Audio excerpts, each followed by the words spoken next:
Kehidupan sastrawan legendaris Pramudia Anantatur tidak bisa dilepaskan dari kehidupannya dari satu penjara ke penjara yang lain. Rutan Salemba di samping saya ini adalah penjara pertama.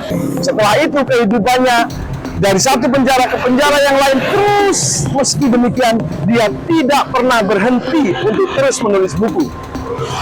Hingga bukunya diterjemahkan di 40 bahasa.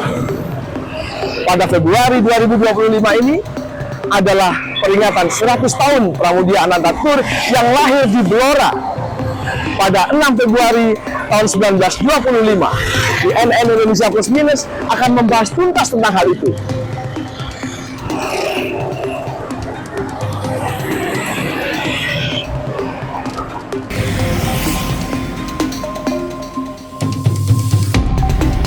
Inilah rumah Pramudia Anantatur, sastrawan legendaris Indonesia di Blora, Jawa Tengah.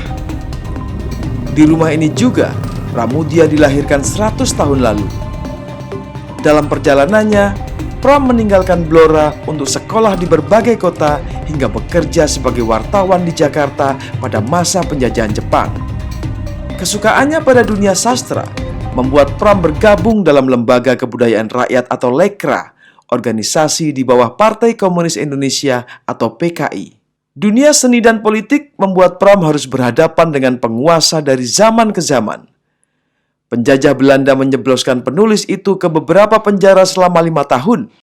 Setelah bebas, pemerintah Orde Baru di bawah Presiden Soeharto mengasingkannya ke Pulau Buru tanpa pengadilan selama 10 tahun. Lalu, kembali memindahkan Pram ke beberapa penjara di Jakarta selama 1 dekade. Zaman berganti, Pram yang meninggal dunia di Jakarta pada 2006 terus menyapa tiap generasi melalui buku-bukunya.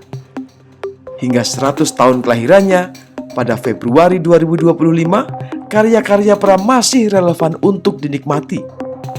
Untuk di tempat rumah masa kecil Pak Pram, di sini ada Pataba, Pramudia Anantatur Anak Semua Bangsa, yaitu perpustakaan yang memang didirikan oleh beliau beserta adik-adiknya. Seperti itu dari aktivitasnya, termasuk penerbitan, cetakan buku, baik dari karya-karya Pak Susilotur, terus termasuk penulis-penulis lain, dan banyak transliterasi, terjemahan-terjemahan itu banyak sekali. CNN Indonesia Plus Minus berbincang dengan Happy Salma, artis perempuan Indonesia yang dekat dengan keluarga Pram, dan Oki Badasari, penulis buku yang sangat mengagumi karya dan sosok Pramudia Anantatur. Mbak Happy, apa kabar? Halo, baik saya. Baik juga, apa kabar, Bung? Baik. Ngeri ini manggilnya Bung nih. Udah pakai kopiah masalahnya. Iya. Mbak Happy, sorry. Kita ngomong 100 tahun Pramudia Anantatur. Betul. Yang di benak Mbak Happy apa? Sebagai warga atau rakyat Indonesia ya. Saya kan rakyat Indonesia. Kita berbangga sekali. Mungkin dalam 1 abad ini hanya ada 1 mungkin tokoh seperti beliau, sehebat beliau, yang mungkin bukunya yang diterjemahkan ke dalam puluhan bahasa di dunia, mungkin hanya beliau yang sebanyak ini gitu. Tapi pentingnya apa sih Mbak memperingati kehadiran Pram? Menurut saya penting sekali untuk mengingat gagasan-gagasannya dia, apa yang dia perjuangkan, mengingatkan kita juga bahwa tidak semata-mata bangsa kita seperti sekarang ini tidak melalui proses yang sejarah yang panjang, dan salah satunya adalah bagaimana yang dialami oleh seorang Pramudia.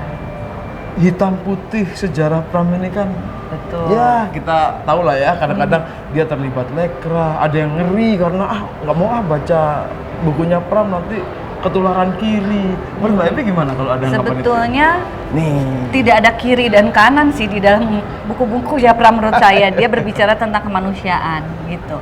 Itu yang lebih universal dan malah yang paling penting untuk dipahami oleh sebanyak-banyaknya orang dan rakyat Indonesia siapapun gitu, bahwa dia berbicara tentang kemanusiaan yang sesungguhnya itu seperti apa.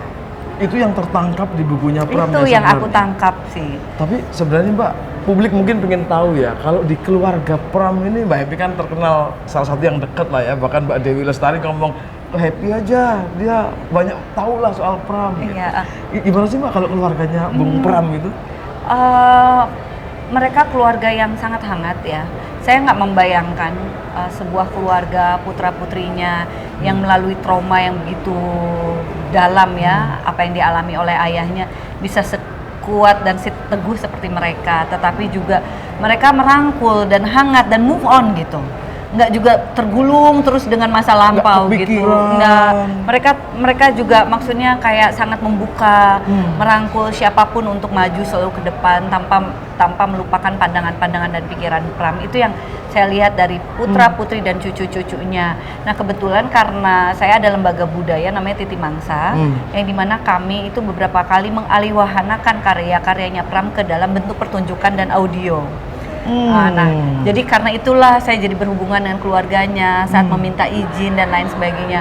Mereka sangat terbuka dan tidak selalu melihat segala sesuatu itu dari nilai ekonomi gitu. Jadi mereka selalu punya prinsip, punya pandangan dan ideologi yang kuat, sehingga kalau kita melakukan sebuah kegiatan itu tuh kita mendapatkan dukungan yang sangat penuh gitu dari mereka. Kalau anak zaman now bisa melihat itu, ada salah satu yang di YouTube Mbak, banyak ya?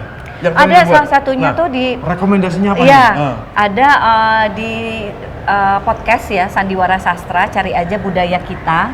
Nah di Sandiwara Sastra itu ada satu judul Cerita dari Jakarta. Itu dialihwahanakan dari cerpen-cerpennya Pramudia. Nah yang ngisi suaranya itu kayak Sandiwara Radio zaman dulu loh. Iya, ada Mbak Najwa Shihab, ada Mas Matias Mucus, ada Mas Chico Jericho, dan ada Mbak Lulu Tobing, dia yang mengisi suaranya. Lalu juga di tahun ini tuh kita akan mementaskan lagi tetraloginya Pram. Tetralogi Pram Iya, yang Bumi Manusia dan Anak Semua Bangsa, tapi kita ngambilnya dari dua itu. Nah, akan dipentaskan lagi di pertengahan tahun ini. Ada saya, Reza Rahadian, ada Chelsea Islan, ada Lukman Sardi. Dan tapi di dalam rangkaian 100 tahunnya Pram itu, alhamdulillah dengan senang hati, terima kasih kami juga dilibatkan dalam rangkaian yang luar biasa dari gerakan Pramis ini ya. Di Blora tanggal 7 saya akan memonologkan Nyai Ontosoro di Blora. di Blora. Sabu ke Blora, Mbak Happy akan di sana. Iya, dan secara gratis orang bisa nonton, kalau tidak salah di pendopo bupatinya di sana. Mbak, oke, katanya akan ada jalan yang dinamai Jalan Pram juga. Iya, katanya gitu. Dan saya ngikutin aja di grupnya bagaimana teman-teman ikut memperjuangkan dan bagaimana pemerintah juga membuka tangannya dan bersatu padu gitu. Maksudnya mengapresiasi ketokohan dan juga kehebatan pandangan-pandangan dan pikiran seorang Pramudia Anantatur. Berarti mungkin kesimpulannya adalah sudah yang politik yang lalu-lalu biarlah berlalu. Zaman ya, sudah berbeda. Gimana itu sih, Mbak? tidak bisa dilupakan ya. Nah. Itu menjadi bagian dari sejarah kita. Tetapi lewat pandangan-pandangan Pram itu juga mengingatkan kita bahwa solidaritas batin antar manusia itu tuh yang paling utama. Solidaritas batin. Gimana itu cara menerjemahkan di zaman kekinian? Kadang-kadang Iya, jadi kadang-kadang kita itu bisa merasakan perasaan orang lain, empati kita tumbuh disebabkan apa yang diceritakan dan dipikirkan oleh Pram dalam tulisan-tulisannya. Itu kan menjadikan kita manusia tidak seperti robot ya, tetapi kita punya perasaan yang sangat dalam sehingga kita itu bisa saling merangkul dan kita bisa menghadapi kenyataan hidup yang abu-abu di depan ini dengan lebih tangguh gitu. ini kayaknya komentarnya Nyai Ontosoro. Masa iya ya?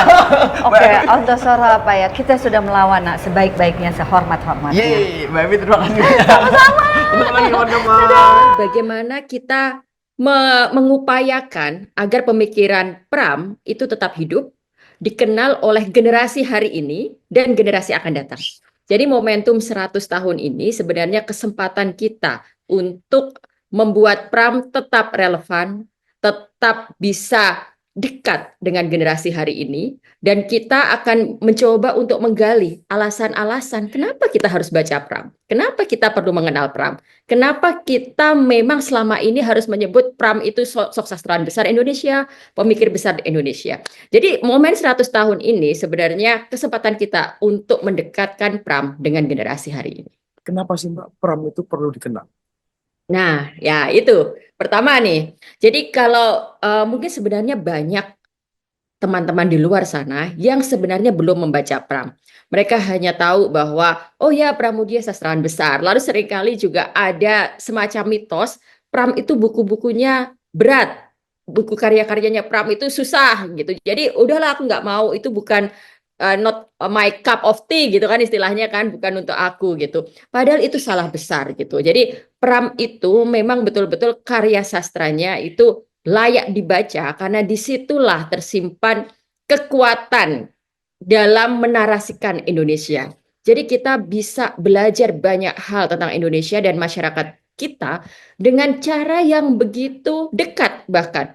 Jadi karya sastra Pram itu tidak sekedar ditujukan untuk memamerkan kesusahan dalam bersastra, memamerkan pencapaian-pencapaian. Oh, ini loh sastra itu harus susah dipahami dan sebagainya. Oh enggak.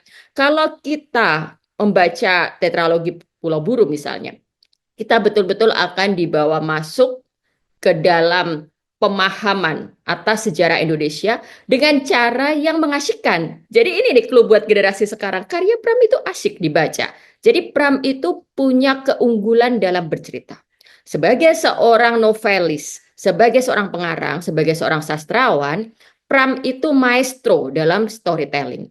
Tapi kemudian kesadarannya sebagai seorang pemikir bangsa, kesadarannya sebagai seorang manusia Indonesia yang terus gelisah, membuat karyanya itu punya daya gugat, membuat karyanya itu punya suara, punya kekuatan untuk mendobrak. Nah, ini semua menjadi alasan kenapa Pram harus dibaca. Belum lagi kalau kita bicara rentang gagasannya Pram. Pram itu menghadirkan kesadaran-kesadaran keadilan, kemanusiaan, feminisme. Jadi kalau teman-teman sekarang bicara tentang feminisme itu, Pram itu sebagai seorang pengarang laki-laki sudah punya kesadaran itu dan itu semua hadir secara kasat mata dalam cerita-ceritanya. Mulai dari kehadiran sosok Nyai Ontosoro di Bumi Manusia yang mungkin teman-teman juga sudah lihat filmnya atau teaternya, atau dalam novelnya yang lain yang judulnya Gadis Pantai. Itu gagasannya tentang feminisme sudah hadir sejak dulu kala. Pram juga seseorang yang sedari awal itu mengungkapkan kesetaraan di Indonesia terlepas dari suku bangsanya. Jadi ketika misalnya setelah 98 karena dipicu oleh itu kemarahan atau sentimen kebencian kepada etnis Tionghoa, lalu kita kemudian mulai bersuara tentang itu. Sejak tahun 60-an Pram sudah menyuarakan itu dan ini yang mungkin jarang diketahui. Pram itu dipenjara juga oleh rezim Soekarno karena dia mengkritik kebijakan Soekarno yang dianggap diskriminatif kepada orang Tionghoa. Jadi kalau kemudian kita nanti baca kumpulan tulisan Pram dalam Hoakyo di Indonesia, itu terlihat jelas bagaimana sikap Pram terhadap diskriminasi kepada orang hanya karena etnisnya, hanya karena rasnya dan sebagainya. Jadi pemikiran Pram progresif, pemikiran Pram berpijak pada prinsip-prinsip kemanusiaan, keadilan, dan semuanya dihadirkan lewat kemampuan bercerita, kemampuan memaparkan sebuah persoalan yang sangat mumpuni. Jadi siapapun akan bisa mengunyah karya-karya Pram. Itu. Oke, tapi kita tidak bisa melepaskan sosok Pram secara politik ya Mbak. Karena mau tidak mau ini kan yang saya tidak tahu siapa yang menggeret siapa, tapi karena faktanya adalah fakta objektifnya adalah Pram itu terkait dengan politik dan itu lekra dan itu kiri dan menjadi persoalan di Indonesia. Kalau ini apakah mengotori sejarah baik yang Mbak Oki tadi ngobrol? Oh, enggak. Itu bagian dari sejarah yang harus kita tahu. Nah, jadi dalam menilai seseorang manusia, seorang intelektual, sastrawan, kita harus menempatkannya sebagai seseorang yang memang juga punya banyak dimensi. Dan itu adalah bagian yang justru melengkapi sosok sisi seorang Pram. Jadi Pram memang anggota Lekra, dia aktif bahkan menyuarakan tujuan organisasi, menggerakkan organisasi. Dia bukan sekedar anggota pasif, dan kalau baca karyanya yang judulnya Satu Peristiwa di Banten Selatan misalnya. Nah, itu juga bagian dari karya yang waktu itu ditujukan untuk menopang pemerintah pada masa itu gitu. Jadi Pram pun juga pernah terlibat dalam karya-karya yang dianggap karya propaganda untuk kepentingan pemerintah yang sedang berkuasa. Itu adalah fakta tentang Pram gitu. Jadi kita pun melihatnya juga akhirnya Pram adalah seorang pengarang besar, tapi Pram bukan seorang malaikat yang tidak punya salah. Pram sosok yang sangat menarik untuk kita pelajari sejarah pemikirannya, lika-liku biografinya, karena dengan begitu kita juga bisa mengcapture sejarah Indonesia. Nah, yang menarik tentang Pram juga gitu, misalnya kalau nanti dipancing ada Pram kan berseteru dengan Hamka misalnya kayak gitu. Ya, iya, iya gitu. Tapi di situ kita juga bisa melihat akhirnya dalam sejarah sastra dan sejarah pemikiran Indonesia itu ada pertarungan gagasan yang seperti itu. Ada antar sastrawan saling mencela, saling memaki, saling berseberangan karena ideologi ataupun karena karyanya gitu, karyanya yang tidak sesuai gitu, dan itu terjadi. Pram jelas orang yang pernah bersitegang dengan Hamka, dan itu juga menarik untuk kita pelajari. Nah, yang menarik juga Pram itu adalah sosok yang sedari awal berupaya untuk mendekonstruksi narasi tentang Kartini. Jadi bagi dia Kartini ini seorang yang punya peran besar dalam sejarah Indonesia, pemikiran-pemikiran Kartini itu punya kontribusi besar. Nah, makanya kemudian Pram menulis buku judulnya Panggil Aku Kartini Saja. Itu sebenarnya upaya Pram untuk menempatkan Kartini pada posisi yang semestinya gitu. Jadi kalau sepanjang Orde Baru lalu hingga sekarang misalnya Kartini hanya dirayakan dengan kebaya dan sebagainya gitu. Ah, itu Pram nangis mungkin kan, karena dengan apa yang disodorkan dia di Panggil Aku Kartini Saja, Pram itu betul-betul menempatkan Kartini sebagai figur intelektual, figur pemikir dengan gagasan besar di Indonesia. Nah, ini contoh kontribusi nyata Pram yang tidak hanya tentang dirinya sendiri, tapi juga tentang produksi pengetahuan di Indonesia. Nah, ada satu hal lagi sebenarnya yang hendak dilakukan Pram, tapi tidak pernah terwujud, adalah dia ingin melakukan dekolonisasi, mendekonstruksi sejarah Indonesia, narasi sejarah Indonesia. Nah, ketika dia mau memulai proyek itu di tahun 65 tuh, dia sudah keburu tuh kena ada kudeta 65 kan, peristiwa politik 65, lalu kemudian dia dibuang ke Pulau Buru. Tapi salah satu jejak yang kemudian ada cikal bakal dari proyek itu adalah dia punya karya judulnya Realisme Sosial dalam sastra. Jadi itu juga menunjukkan komitmen Pram bahwa sebuah karya sastra itu memang ditujukan untuk memperjuangkan nilai-nilai kemanusiaan dan keadilan. Oke, tapi kita tidak bisa menutup mata dari pikiran publik tentang lekra dan komunis ya, Mbak ya. Nah, bagaimana ini menjembatani pemahaman, saya tidak tahu, mewakili awam itu kan menjadi sulit ya bagi kita untuk ngomong tentang Pram karena sejarahnya begitu berliku, terutama pada sisi komunismenya itu. Gimana? Ya, yang menjadi masalah besar dalam kehidupan kita berbangsa dan bernegara hari ini adalah dalam periode 32 tahun pemerintahan Orde Baru, itu ada upaya sistematis untuk mendemonisasi, membuat sebuah mitos, membuat sebuah narasi palsu tentang lekra dan komunisme. Jadi kita dibuat takut, kita dibuat komunis fobia, lekra fobia. Ini kan bagian dari dinamika sejarah intelektual kita. Ada sekelompok sastrawan, seniman, mereka berserikat, mereka berkumpul, mereka punya gagasan. Saat itu gagasannya Lekra memang sangat ideologis. Lekra percaya bahwa sastra dan seni itu memang untuk kepentingan rakyat gitu kan, bagian dari semangat revolusionernya. Tapi kita juga tidak bisa menutup mata. Lekra juga bukan sepenuhnya sekedar malaikat atau victim pada masa itu. Ada periode di mana Lekra dan PKI itu dominan sebagai kekuatan yang nggak terkalahkan. Nah, kemudian mereka juga melakukan kesewenang-wenangan, gitu kan? Mereka mengintimidasi penulis-penulis lain, sastrawan-sastrawan lain yang tidak masuk dalam kelompok Lekra. Mereka menganggap bahwa kelompok lain yang bukan Lekra itu tidak patut ada, gitu kan? Itu kan pertentangan intelektual yang cukup kuat terjadi pada masa itu, keras sekali pada masa itu. Nah, itu terjadi gitu.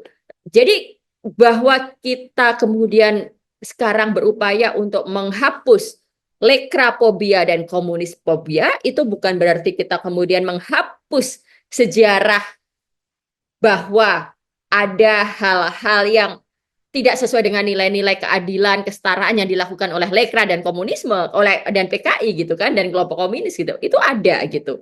Nah, tapi kemudian kita sebagai masyarakat hari ini karena informasi sudah cukup banyak, referensi sudah cukup banyak, maka kita perlu justru mempelajari itu semua. Jadi, satu alasan lagi kenapa kita patut membaca Pramudia akhirnya, karena dengan membaca Pramudia, dengan mengenal lebih dekat Pramudia, kita akhirnya bisa turut mengikuti sejarah pergulatan gagasan, sejarah pergulatan ideologi di Indonesia. Karena betul-betul Pramudia baik secara sosok maupun karya itu bagian tak terpisahkan dari pergulatan itu. Kalau misalnya kita belajar dari luar negeri, mungkin ada contoh ketika penulis besar kemudian diselebrasi gitu dan akhirnya menjadi sesuatu, menjadi gelombang baru dan seterusnya. Mungkin ada di luar negeri, Mbak? Ya, ini kan memang faktanya Pram copyright-nya masih belum public domain, jadi belum seperti karya-karyanya Tolstoy dan sebagainya. Jadi mungkin memang dengan begitu kita tidak sebebas ketika kita bicara karya-karya klasik penulis dunia. Tapi ada hal-hal yang mungkin saya bisa usulkan pada pemegang copyright-nya Pram. Misalnya kita bisa buat versi Pram untuk pembaca pemula. Jadi di kesusastraan dunia itu sangat biasa kita baca Leo Tolstoy versi untuk anak SD, Leo Tolstoy versi komik, Leo Tolstoy versi bahkan picture book-nya gitu kan. Nah, ini mungkin yang bisa kita coba dengan begini.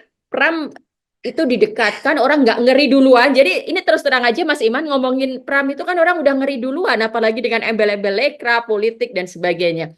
Jadi kita bisa mengalihwahanakan karya-karya Pram dalam berbagai versi-versi untuk usia-usia pembaca yang lebih muda.